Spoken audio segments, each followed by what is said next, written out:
살아계신 아버지, 오늘도 저희가 지금까지 들었고 공부했던 내용이지만 다시 모였습니다. 오늘 이 시간이 헛된 시간이 되지 않기를 주님 앞에 기도합니다.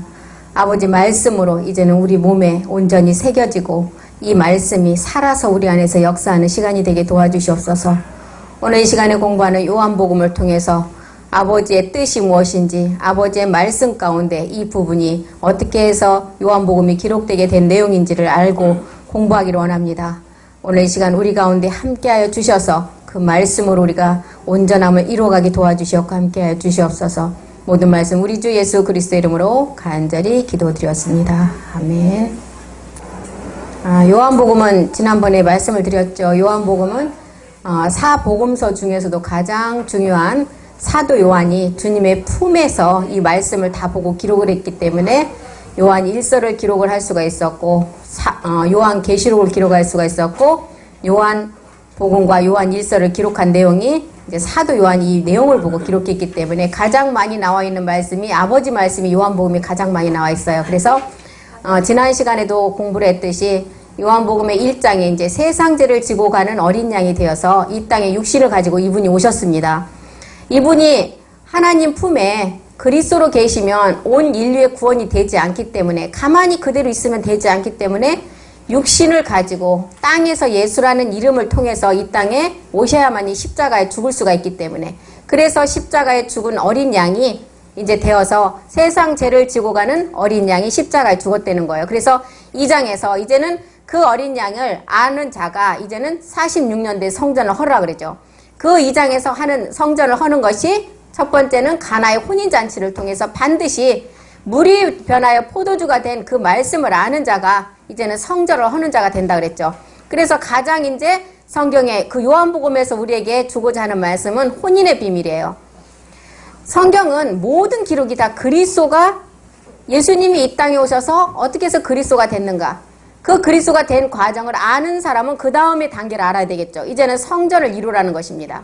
그래서 하나님의 뜻은 정해진 때가 있기 때문에 아무 때나 이 말씀을 들을 수가 없고 아무 때나 또 사사를 풀 수가 없다 그러죠. 베드로후서 1장 20절 한번 보겠습니다. 하나님의 말씀을 사사를 풀다가는 천사라도 저주를 받는다 그랬죠. 모든 예언은 사사로 풀 것이 아니고 베드로후서 3장 16절에도 보니까 오직 하나님으로부터 받는 계시로 풀어야만이 이 말씀은 알 수가 있다 그러죠. 모든 편지에도 이런 일에 관하여 말하였으되 그 중에 알기 어려운 것이 덜어 있으니 무식한 자들과 굳세지 못한 자들이 다른 성경과 같이 그것을 억지로 풀다가 스스로 멸망에 이른다 그랬어요. 천사라도 이 복음에 다른 것을 전하면 저주를 받는다 그랬어요. 그래서 이 복음의 때가 이제 이렇게 되어서 영을 가진 자의 입을 통해서 이제는 하나님께 받아서 이 말씀이 전해지는 거죠. 그래서 이제 첫 번째 혼인의 비밀을 보면 첫사람 아담과 하와가 나오죠. 첫사람 아담과 그의 아내 하와는 하나님께서 첫 것으로 만드신 이 세상의 영원한 한 남자 그리스도와 온 인류 여자의 비밀이라고 그랬어요.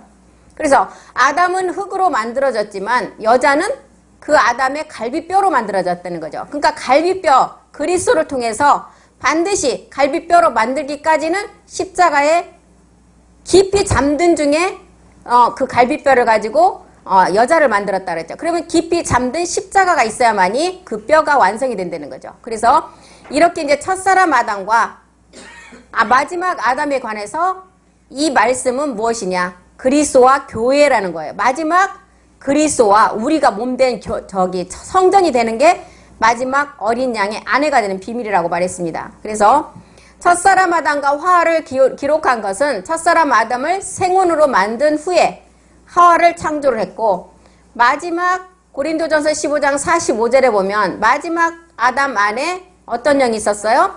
살려주는 영이 있다고 그랬습니다. 살려주는 영이신 그리스도 예수로 우리가 그 빛을 받아서 그 생명이 우리 안에 들어와야 돼요. 그래서 그 빛을 가지고 육신이 말씀이 되어서 오신 분이 예수님이세요. 그래서 이제 이 빛이 어두운 가운데 비쳤으나 이 빛을 받는 자가 많지 않다 그랬어요.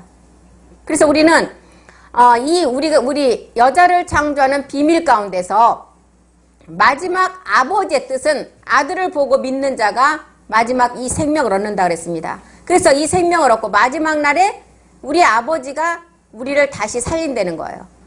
그러니까 첫 번째 조건은 창세기 2장 21절이 돼야 되겠죠. 우리 여자가 이제 만들어지려면. 여호와 하나님이 아담을 깊이 잠들게 했어요. 깊이 잠든다는 건 십자가의 죽음을 말하죠. 잠들게 하시고 잠이 들매 그가 그 갈빗대 하나를 취해서 살로 대신 채우셨다는 거예요. 성경에서 자는 자는 어떤 자였어요? 살전 4장 13, 14절에 보면 그리스도 예수 안에서 십자가에 자는 자는 십자가에 죽은 자를 말하죠. 형제들아 자는 자들에 관하여는 너희가 알지 못함을 우리가 원치 아니한다. 소망 없는 다른 이와 같이 슬퍼하지 않게 하려 함이라. 14절 우리가 예수에 죽었다가 다시 사신 것. 그러면 그리스도로 사셨죠? 이와 같이 예수 안에서 자는 자들도 하나님이 저와 함께 데리고 오신다는 거예요. 이게 자는 자예요. 예수가 죽었다가 다시 산 그리스도를 믿는 믿음을 가진 자가 자는 자라는 거예요. 성경에서 자는 자. 다니엘서 12장 2절에도 보면 땅의 많은 티끌 가운데 땅에 속한 자들 가운데 깨어서 영생을 받을 자가 있다는 거예요. 땅의 티끌 가운데 모든 인류의 모든 사람들 가운데 자는 자 중에 많이 깨어 영생을 받는 자가 영생을 얻는 자가 있겠고 모든 고난과 모든 부끄러움을 받아서 십자가의 그 몸을 우리 주님이 들이시고 마지막 이 몸을 얻을 자가 있을 것을 아시고 수욕과 부끄러움을 다 고난을 모든 것을 기쁘게 받으셨다는 거예요. 이렇게 수욕을 받아서 부끄러움을 입을 자도 있다는 거예요. 그래서 자는 자 중에 영생이 있을 자가 있고 부끄러움 그 말씀 믿지 않으면 영원한 부끄러움의 수치를 입어서 사망으로 갈 자가 있다는 것입니다. 그래서 예수가 죽었다가 다시 사심을 믿는 자가 자는 자예요. 우리에게 보여준 요한복음 11장 11절 누구를 통해서 보여줬죠? 나사로를 통해서 보여줬죠. 자는 자. 이 말씀을 하신 후에 또 가라사대 우리 친구 나사로가 잠들었도다. 그러나 내가 깨우러 가느라. 주님의 영광은 나사로를 통해서도 죽은 자 가운데 다시 부활하는 게 주님의 영광입니다. 십자가에서 우리 주님도 다 이뤘다 하시고 돌아가셨는데 실제로 죽은 것이 아니라 3일 동안 5개 영들에게 가서 복음을 전파했다 그랬죠. 베드로전서 3장 18절 19절 보겠습니다. 미리 보신 거로 그리스도께서 한 번 죄를 위하여 죽었습니다. 의인으로서 불의한 자를 대신했어요. 우리 모두의 인류의 모든 죄를 대신하셨죠. 이는 우리를 하나님 앞으로 인도하기 위해서 육체로는 죽임을 당했어요. 그러나 예수님 안에 있는 영으로 살리심을 받아서 베드로전서 3장 19절에 보니까 이제 이 영을 가지고 어디로 갔어요? 옥에 있는 영들에 가서 복음을 전파했어요. 그러면 옥에 있는 영들이라고 그랬어요. 옥에 있다면 지금 마지막 이 복음을 전해서 이제는 영으로 다시 돌아올 부활할 자가 있다는 것을 아시고 우리에게 영이라고 이렇게 기록했습니다. 또한 영으로 옥에 있는 영들에게 가서 우리 주님은 3일의 죽음과 부활의 그 생명을 전했습니다. 그래서 육체가 죽은 것뿐이지 예수님 자체 안에 생명은 죽지 않았고 우리 주님이 죽었다고 하는 것은 사도행전 2장 23절과 4절에도 보면 사망이 그를 얽매일 수 없다는 거예요. 그가 하나님의 정하신 뜻과 미리 아신 대로 내어준 바 되었거늘 너희가 법 없는 자들의 손을 빌어 못 박아 죽었으나 우리 주님은 법 없는 자, 죄가 없는 분인데 십자가에 못 박아 죽였죠. 24절 봅니다. 그러나 예수님 안에 있는 그 생명은 사망으로 끌고 갈 수가 없다는 거예요. 하나님께서 사망의 고통을 풀어 살리셨고 이는 그가 사망에게 매여 있을 수 없다는 거예요. 요한복음 19장 34절을 통해서도 뼈를 통해서 우리 주님은 옆구리에 창을 찔렀을 때 피와 물을 쏟은 죽음을 우리에게 보여주셨죠. 그중 한 군병이 창으로 옆구리를 찌르니 곧 피와 물이 나오더라. 그런데 창세기 2장 22절은 똑같은 잠을 통해서 주님 오셔서 실상의 몸을 드릴 것을 우리에게 보여주죠. 여호와 하나님이 아담에게서 취하신 갈빗대로 여자를 만드시고 그를 아담에게로 이끌어왔어요. 요한복음 19장 34절에는 옆구리를 찌를 때 피와 물이 나왔어요. 그런데 창세기 2장 21절에 가서는 그대로 잠들게 하시고 피와 물이 쏟아지지 아니하고 우리 여자를 창조했다는 거예요. 주님이 십자가에 달리셨을 때 두 강도의 뼈는 꺾었죠. 근데 우리 주님의 뼈는 꺾지 않았어요. 왜? 마지막 그 아내를 만들기 위한 가장 중요한 뼈이기 때문에 꺾지 않는다는 거예요. 요한복음 19장 33절도 한번 보겠습니다. 예수께 이르러는 예수님이 이미 죽은 것을 보고 다리를 꺾지 아니했다는 거예요. 이 다리를 꺾었다면 온 인류의 구원은 이루어지지 않는 것입니다. 민수기 9장 12절도 한번 보겠습니다. 아침까지 그것을 조금도 남겨두지 말며 그 뼈를 하나도 꺾지 말아서 유월절 모든 율례대로 지키라는 거예요. 유월절이 어떤 날이에요? 십자가의 죽음을 통해서 애굽에서 나오는 날이죠. 그리스도 영을 우리 안에 그 영이 오는 그때 모든 율례대로 유월절 모든 율례대로 지키라는 거예요. 그래서 이 뼈를 꺾으면 절대 인류의 구원이 이루어지지 않는다는 것입니다. 그래서 이 뼈라는 것은 그리스도를 상징하는데 신랑인 그리스도와 신부 아내가 될 자의 연합의 비밀이에요. 만약에 뼈가 꺾였다면 우리 인류의 모든 아내 창조는 이루어지지 않는다는 것입니다. 그래서 옆구리를 찔렀다. 옆구리 갈빗대를 취해서 여자를 창조했다. 이것은 우리 주님의 십자가의 죽음을 말하는 것입니다. 이 뼈를 보호한 것은 반드시 뼈로서 창조될 마지막 아내들이 있기 때문에 구원받을 우리들이 있기 때문에 이 뼈를 꺾으면 안 되는 것입니다. 그래서 예수님까지가 율법 세계에서 우리는 율법이라는 육체를 가지고 여자인 생명에서 남자 그리스도의 생명을 만나야만이 마지막 그리스도와 교회의 완성이 되는 것입니다. 그래서 아담은 하나님의 형상을 실제로 가진 자가 아니었죠. 마지막 아담 안에 그 영이 있었죠. 그는 땅에 속한 자를 했어요. 고린도전서 15장 46절 7절 한번 보겠습니다. 첫사람 아담은 생혼이었고 흙에 속한 자였고 먼저는 신령한 자가 아니라는 거예요. 첫사람 아담. 육이 있는 자고 그 다음이 신령한 자라는 거예요. 47절. 첫사람 아담은 땅에 속했고 흙에 속했고 둘째 사람이 하늘에서 왔고 그 안에 살려주는 영이 있다는 것입니다. 그래서 하나님의 참형상은 처음부터 그리스도였어요. 그러면 우리가 그리스도의 그 형상을 입으려면 어떻게 해야 돼요? 고린도후서 3장 16절 17절 보겠습니다. 주께로 돌아가지 않으면 우리에게 덮여있던 율법이라는 수건은 벗겨지지 않는다는 것입니다. 그러나 언제든지 주께로 돌아가면 그 수건이 벗어지리라. 왜? 17절 봅니다. 주는 영이시고 주의 영이 우리 안에 들어와야만이 우리가 외굽의 육체의 율법의 수건에서 자유함이 있기 때문에 주는 영이시니 주의 영이 계신 곳에는 자유함이 있다. 이렇게 자유함이 있는 자가 히브리서 1장 2절 3절을 통해서 마지막 날 아들이 되어서 하나님 영광의 본체 형상을 입는다는 것입니다.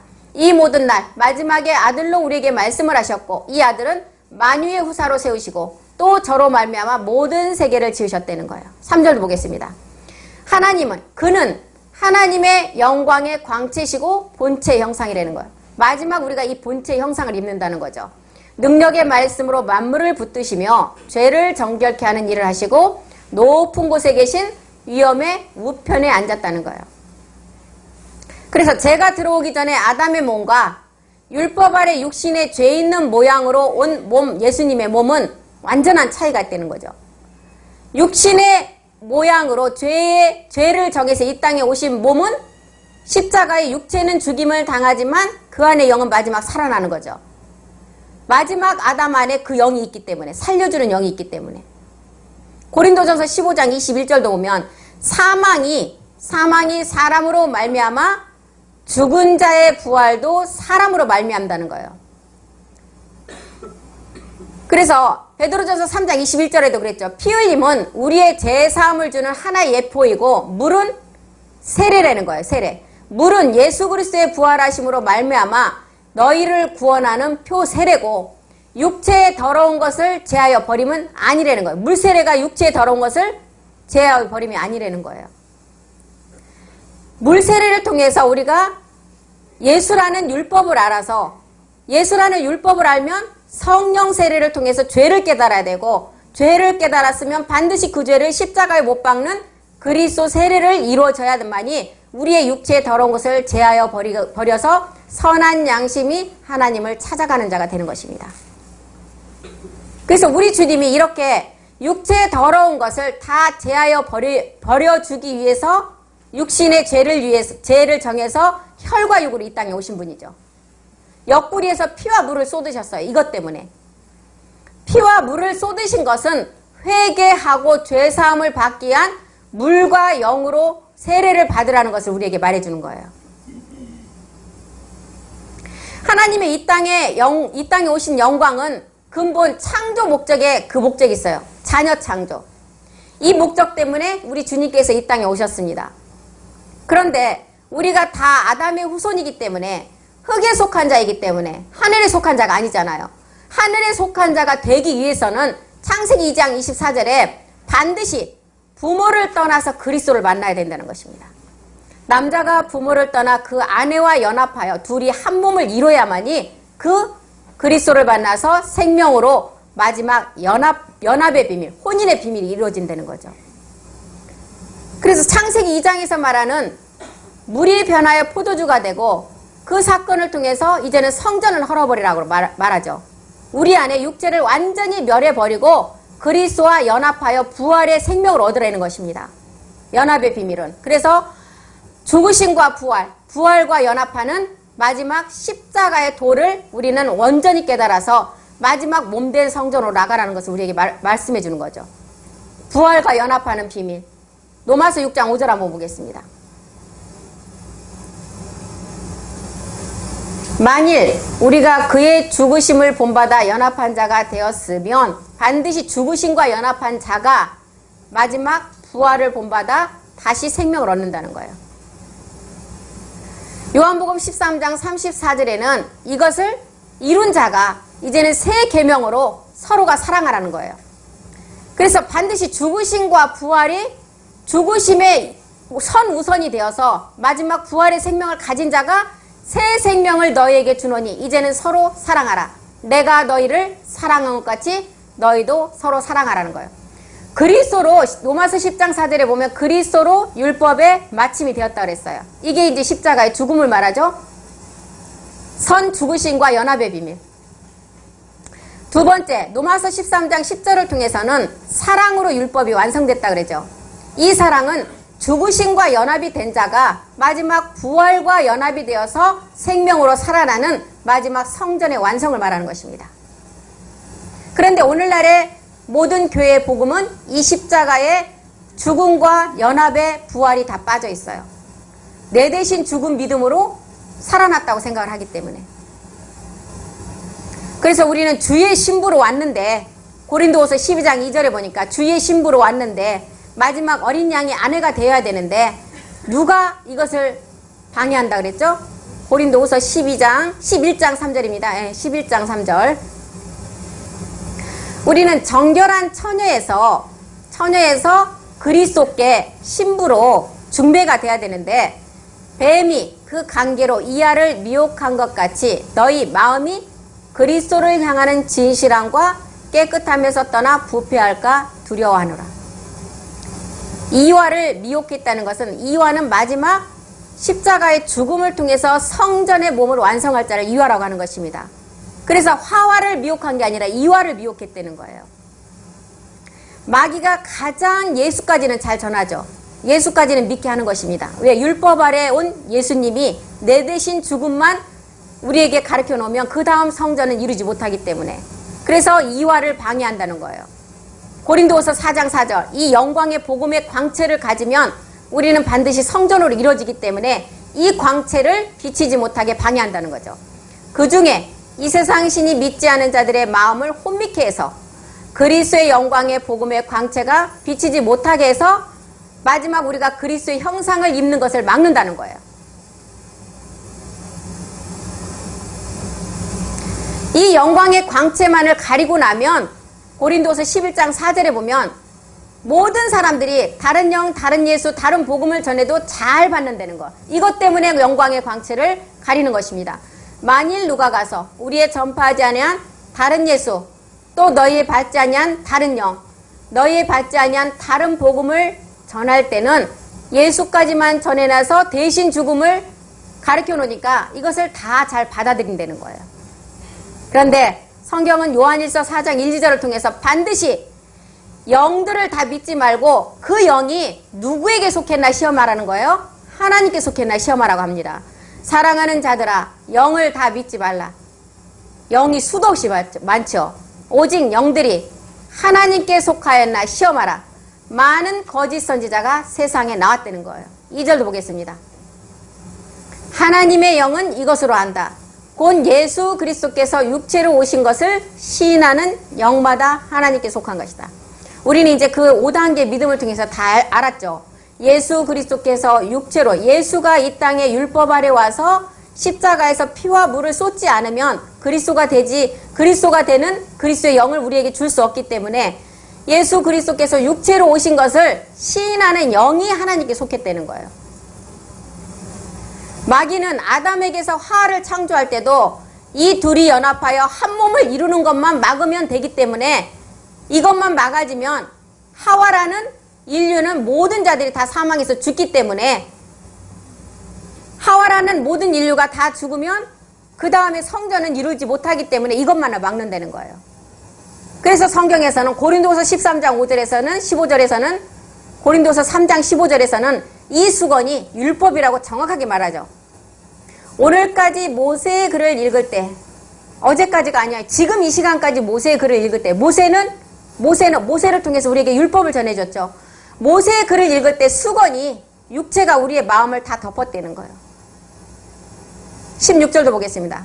그러나 우리가 주님께로, 주께로 십자가의 죽음을 통해서 그리스도 세례가 이루어져서 주께로 돌아가면 이 수건이 벗어져서 마지막 이 수건이 벗어진 자가 이제는 성전을 완성한다는 거죠. 17절 보겠습니다. 주는 영이시니 주의 영이 계신 곳에 우리 모든 사람들이 육체의 더러운 것에서 자유함을 얻는다는 것입니다. 그래서 율법을 통해서 보면 우리가 육체를 깨닫고 육체를 깨달아서 십자가에 반드시 믿음의 행함을 한 자가 거울을 보니까 이제는 초보에서 우리가 부분적으로 알았던 것을 이제는 실제로 얼굴과 얼굴을 맞대고 볼 수 있는 우리에게 그 믿음의 행함을 통해서 이제는 자세하게 볼 수가 있었다는 거죠. 그래서 요한복음 2장에서 말하는 가나 혼인잔치에서 이제 첫 번째 물이 변하여 포도주가 되는 혼인잔치가 이제 우리에게 그 말씀을 통해서 보여주죠. 이 첫 번째 가나 혼인잔치는 예수님이 초청돼서 갔는데 인간의 육신 잔치에서 먹고 마신 그 잔치에 우리 주님이 초청돼서 갔습니다. 그런데 두 번째 포도주를 통해서 그리스도가 주로 오시는 혼인잔치가 있다는 거예요. 바로 이때가 언제냐면 우리 주님이 우리를 헵시바다, 뿔라다 하는 그때의 결혼잔치, 혼인잔치. 이때가 우리가 신부에서 아내가 됐을 때 헵시바라 뿔라는 것은 내 기쁨이라는 거예요. 우리 주님이. 그때가 진정한 연합의 비밀의 혼인이라는 거죠. 그때 바로 내 땅 육체가 그리스도 복음을 받아서 마지막 끝날의 복음이 이때 전해지는 때를 말합니다. 그래서 호세아를 통해서는 고멜이라는 여인을 내가 아내로 받아들여서 땅이 결혼한 바가 된다. 또 우리 하나님은 내가 너희에게 장가를 든다고 말씀하죠. 그리스도와의 연합의 혼인의 비밀을 통해서 반드시 죽으심과 연합이 된 자가 부활과 연합이 되어서 몸된 신부가 되어서 아내로 간다는 거죠. 주님께서 요한복음을 통해서 또한 10명의 문둥병을 고쳐줬는데 한 명만이 돌아오는 거 있었죠. 또 99마리의 양을 버리고 한 마리의 양이 나타났을 때 우리 주님이 99마리를 다 놔버리고 그 한 마리 양을 찾아서 갔습니다. 이런 자가 어떤 자예요? 베드로전서 3장 21절에 보니까 선한 양심을 가진 자, 하나님을 향해서 찾아가는 자입니다. 물은 예수 그리스도의 부활하심으로 이제는 너희를 구하는 세례뿐이지만 육체의 더러운 것을 이제는 완전히 제해버리려면 제해버릴 자는 어떤 자예요? 선한 양심이 있어서 하나님을 찾아가는 자가 육체를 멸할 수가 있다는 것입니다. 영생을 주기로 작정된 자. 사도행전 13장 48절이죠. 그 마지막 영생을 주기로 작정된 자가 이방인이었고 로마서 1장 6절은 보니까 예수 그리스도의 것으로 부르심을 입은 자. 또한 요한복음 10장 27절을 통해서는 내 양은 내 음성을 듣는다고 말하죠. 내 양은 내 음성을 들으며 나는 저희를 알고 저희는 나를 따른다는 거예요. 그래서 그리스도께 속한 자가 돼야만이 마지막은 아브라함의 믿음을 통해서 돌아온다고 말하죠. 로마서 4장 23, 4절도 보겠습니다. 저에게 의로 여기셨다 기록된 것은 아브라함만 유한 것이 아니라는 거예요. 24절도 보겠습니다. 의로 여기심을 받을 우리도 유함이니 곧 예수 우리 주를 죽은 자 가운데서 살리신 이를 믿는 자. 이런 자들이 갈라디아서 3장 29절에 보니까 그리스도께 속한 자였고 아브라함의 자손이라는 거예요. 너희가 그리스도께 속한 자면 곧 아브라함의 자손이고 약속대로 마지막 유업을 이을 몸을 얻는다는 것입니다. 우리는 그래서 우리가 죽어서 부활의 생명을 얻는 게 아니고 요한복음 11장 25절 6절에 보면 반드시 우리는 살아서 그 생명을 얻으라고 말씀하십니다. 예수께서 가라사대 나는 부활이다 생명이다 나를 믿는 자는 죽어도 산다. 26절 무릇 살아서 나를 믿는 자가 영원히 죽지 않는다는 거예요. 살아있을 때 육체의 비밀을 아는 자들이 십자가의 믿음의 행함을 한 자들이 다시 살아나는 부활의 생명을 맛볼 수가 있다는 거죠. 요한복음 5장 21절에도 보니까 아버지께서 죽은 자를 살리신다 그랬어요. 아버지께서 죽은 자들을 일으켜 살리신 것 같이 아들도 자기의 원하는 것을 원하는 자들을 살리시는데 반드시 첫 번째 죽음과 연합하는 요한복음 5장 25절이 있어야 되겠죠. 진실로 진실로 너에게 이르노니 죽은 자들이 하나님의 아들의 음성을 들을 때가 오나니 곧 이때라. 듣는 자가 살아난다. 믿음의 행함을 해서 그리스도의 영의 한 문화가 온 자가 28절에 이제는 무덤에서 멜기세덱 다시 오실 그리스도의 몸을 얻는 멜기세덱의 그 말씀을 들어서 성전으로 완성한다는 것입니다. 이를 기이 여기지 말라. 무덤 속에 있는 자가 우리가 사일이라는 비밀 안에서 그 음성을 듣고 그 몸을 이제는 완성을 해서 성전으로 완성해 가는 것입니다. 그래서 무덤 속에서 5장 25절에서는 우리가 성경에 보면 오병이어 기적도 나오고 칠병이어의 기적도 나오죠. 오병이어를 통해서 믿음의 행함을 한 자가 칠병이어 마지막 7이라는 일곱째 날의 비밀을 이뤄서 완전한 복을 얻는 안식의 비밀을 누리는 자입니다. 그래서 요한복음 5장 25절은 오병이어의 기적의 말씀이고 5장 28절은 칠병이어의 말씀. 우리가 다시 오실 멜기세덱의 몸을 기다려서 성전을 완성하는 비밀입니다. 그 주님은 3일 만에 죽고 부활하셨죠. 우리는 며칠이에요? 무덤에서 4일의 비밀 안에서 그 4라는 숫자 안에서 우리가 육체와 육신을 정복하는 기간입니다. 4일이 지나 우리가 멜기세덱의 다시 오실 그리스도의 몸의 비밀을 들어서 이제는 생명으로 진짜 나아지는 자가 이제는 수건을 풀어서 이제는 너희가 이제 다니게 하라고 하죠. 요한복음 11장 44절 한번 보겠습니다. 나사로야 나오라 하면서 이제 말씀하죠. 죽은 자가 수족을 배로 동인 채로 나오는데 그 얼굴은 수건에 쌓였더라. 예수께서 가라사대 풀어놓아 다니게라. 우리 주님이 이 수건은 풀어주지 않는다는 거예요. 믿음의 행함을 하고 나서 우리가 몸된 성전으로 가는 것은 우리가 그 행보를 해야 되는 것입니다. 그래서 반드시 주께로 돌아가서 그 수건이 벗어지는데 이제는 우리가 고린도서 3장 18절에 보니까 수건을 벗은 자들이 이제는 주의 영광을 보게 되는데 이제는 부분적으로 보았던 것이 이제는 얼굴과 얼굴을 맞대고서 주의 형상을 볼 수 있는 자가 된다는 거죠. 우리가 다 수건을 벗은 얼굴로 거울을 보는 것 같이 주의 영광을 보매 저와 같은 형상으로 화하여 영광에서 영광을 이르니 곧 주의 영으로 말미암는다는 거예요. 주님도 허리에 수건을 동이고 제자들에게 온몸을 베드로가 씻겨달라고 그럴 때 어디만 씻겨줬어요? 발만 씻겨줬어요. 육체의 비밀을 듣고 믿음의 행함을 한 자라면 우리는 발만 씻으면 되는 것입니다. 그렇게 되면 이제는 죄 자체는 형성되지가 않죠. 그동안에 우리 안에 들어왔던 이제 육신의 정복을 위해서 가나안의 7 정욕만을 멸하고 나면 요한일서 3장 9절이죠. 하나님께 난 자마다 이제는 죄를 짓지 아니하고 하나님의 씨가 그의 속에 있는 자면 이제는 범죄치도 못하고 그 자가 하나님께 난 자라는 거예요. 주님도 죄에 대해서 죽어줬어요. 그리고 하나님이 의에 대해서 살아나게 했어요. 주와 합한 자가 한 영이 되게 해서.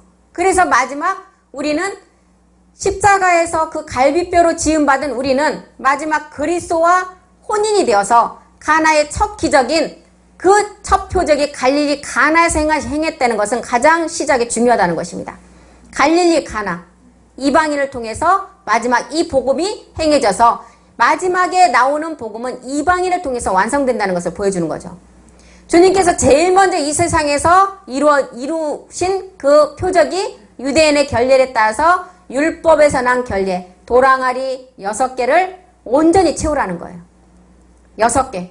6천년 사이 인생사가 지나가고 여섯째 날에 하나님의 차명상이 나와서 복음이 전해진다는 그 여섯째 날을 우리에게 설명해 주는 것입니다. 그래서 노아의 1000년과 아브라함에서 모세 여정까지 1000년, 다윗의 430년과 아묵의 570년 1000년, 그 다음에 이렇게 1000년이 셋째 날까지 지나가고 넷째 날에 우리 주님이 오셔서 복음이 전해지는 것입니다. 넷째 날에 주님이 복음을 전하고 이 복음이 여섯째 날 가서야 복음에 하나님의 참형상이 나오는데 그때까지 놔두면 하나님의 참형상이 나오기도 전에 이 씨가 마를 것 같으니까 넷째 날에 복음을 전하고 이 씨, 그루터기를 땅에 묻어버렸어요. 왜? 다섯째 날에는 공중의 새와 바다의 생물밖에 나오지 않기 때문에. 그래서 다섯째 날에 이제는 지나가고 다섯째 날 끝 무렵에 이 복음이 나와서 여섯째 날 하나님의 참 형상이 나오기까지 우리가 이 말씀을 듣고 있는 것입니다. 이렇게 해서 짐승과 함께 여섯째 날에 사람이 만들어졌고 마지막 이제는 자녀 창조의 수만 이루어지면 이 땅은 하나님은 심판하신다고 그랬습니다. 그래서 이렇게 요한복음을 통해서 이제는 이삭을 통해서도 혼인의 비밀을 제일 먼저 우리에게 중요시하게 가르쳐주죠. 이삭이 혼인하여서 에서와 야곱을 낳는 것도 몇 살이었어요? 60에 낳는다 그랬어요. 60. 이삭이 혼인해서 에서와 야곱을 낳을 때가 60살이었어요. 여섯째 날에 하나님의 참 형상이 나오면 우리에게 가르쳐주는 거죠. 그래서 오늘은 남녀 선교에 헌신 예배가 있어서 한복도 갈아입어야 되고 할 일이 좀 시간이 촉박해서 오늘은 여기까지고 다음 시간에 이제 신포도주가 어떤 의미로 우리에게 요한복음을 통해서 가르쳐 주는 건지 이제 다음 시간에 공부를 하겠습니다. 그래서 신포도주라는 거는 세상의 율법 혼인잔치에 율법 아래서 모든 여자가 그 율법의 남편과 혼인하는 것을 신포도주를 통해서 우리에게 가르쳐 주는 것입니다. 율법의 그 남편과 결혼해서 우리는 반드시 그 율법의 남편에서 벗어나야 돼요. 그런데 내가 죽이면 살인죄지만 누군가에 의해서 그 남편을 죽여주면 우리가 그 법에서 놓여낸다 그랬죠. 그래서 다음 시간에 이제 신포도주가 왜 등장을 해서 우리에게 율법의 혼인잔치를 가르쳐 주는가 이제 다음 시간에 여기서부터 공부하고 오늘 마치겠습니다. 기도하겠습니다.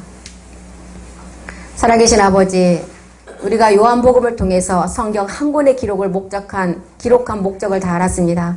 가나의 혼인잔치가 주님께서 첫 표적을 갈릴리 가나에서 행하신 것은 시작이 그만큼 중요하기 때문에 가장 먼저 이루어진 유대인의 결례, 율법에서 난 결례를 우리에게 말씀을 통해서 가르쳐 주십니다. 도랑아리 6개를 온전히 꼭 채운 다음에 마지막 여섯째 날에 가서 인생사의 6천년 인생사가 지나가야만이 하나님의 참 형상이 나와 복음이 전해지기 때문에 아버지께서 6천년의 인생사가 끝나면 7이라는 수 안에서 우리는 완전한 복을 누린다고 하셨습니다. 아버지 요한복음을 통해서 우리가 알지 못했던 모든 말씀들을 이제는 자세히 아버지 안에 조명을 비춰보면서 말씀을 깨달아가기를 원합니다. 거룩한 성령이여 나에게 아버지시여 모든 아버지 사역이 이루어지지 않으면 아버지 깨달을 수 없다고 하신 그 말씀이 있습니다. 아버지께서 내 안에서 아버지 거룩한 성령을 통해서 온전한 말씀을 깨닫고 아버지시여 그 말씀이 살아서 내 안에서 모든 생명으로 아버지 그 생명을 전하는 자가 되게 도와주시옵고 함께해 주시옵소서. 모든 말씀 우리 주 예수 그리스도 이름으로 간절히 기도드립니다. 아멘. 수고하셨습니다.